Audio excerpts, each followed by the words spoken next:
단순히 예민한 성격인 줄 알았던 나는 공황장애에 걸리고 말았다.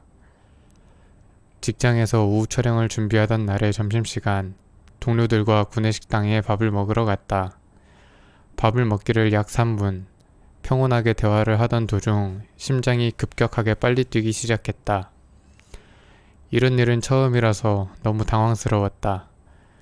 증상은 약 3분 정도 지속되었고 평온함을 되찾았으나 증상은 3분도 안 되어 다시 찾아왔다. 억지로 마음을 진정시키고 밥을 먹으려고 했지만 미친 듯이 뛰는 심장에 당장이라도 기절할 것 같은 생각이 들어 남은 음식을 전부 버리고 혼자 식당을 나갔다. 그 와중에 초속효성 인슐린 4단위를 말했던 것이 기억나서 저혈당을 피하기 위해 국에 밥을 말아 꾸역꾸역 밥을 삼키고 디저트로 나온 작은 음료수까지 전부 마셨다.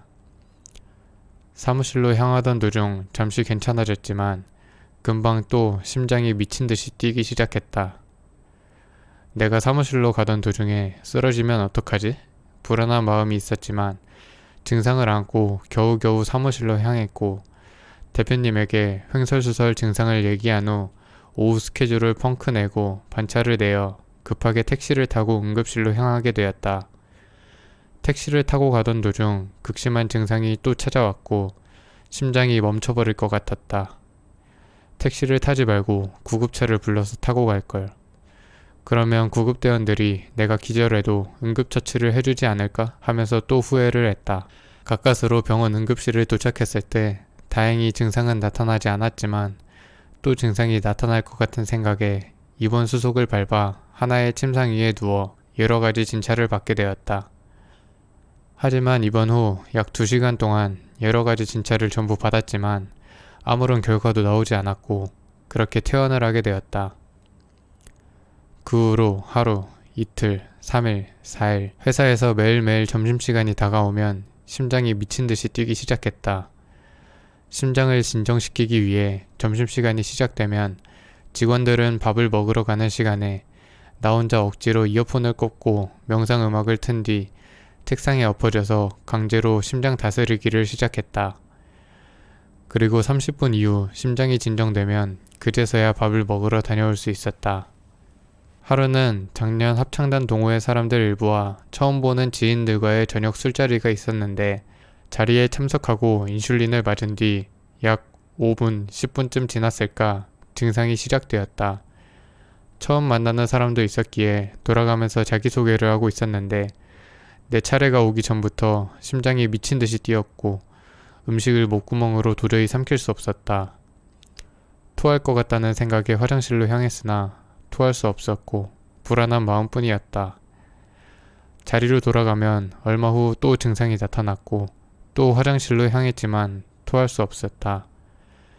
그렇게 나는 저혈당을 피하기 위해 일반 콜라 한 캔을 주문하여 전부 마셨고 1차가 끝난 후 먼저 일어나 집으로 향할 수밖에 없었다. 함께 자리한 사람들에게 너무 민망했다.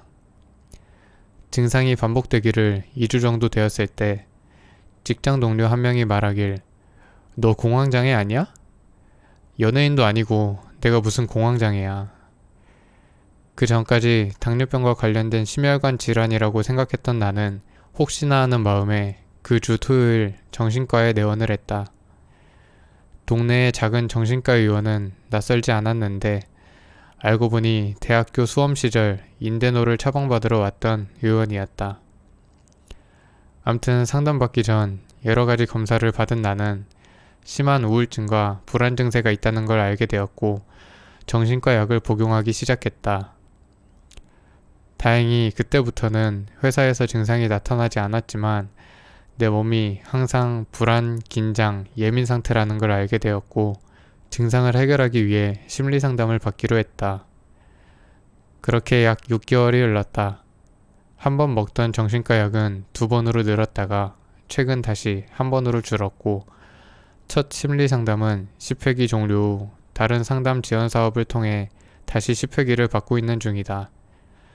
하루에 2번 마시던 커피는 증상이 나타난 후 한동안 마시지 못했지만 디카페인부터 시작해 최근 다시 조금씩 마실 수 있게 되었다. 공황장애를 겪고 있는 사람들이 느끼는 원인과 증상은 전부 다르겠지만 내가 겪고 있는 원인과 증상을 얘기하자면 몇 년간 묵혔던 스트레스가 가장 큰 원인이며 빠른 심장박동과 어지러움, 불안 증세, 소화불량, 구토 등이 증상이었다.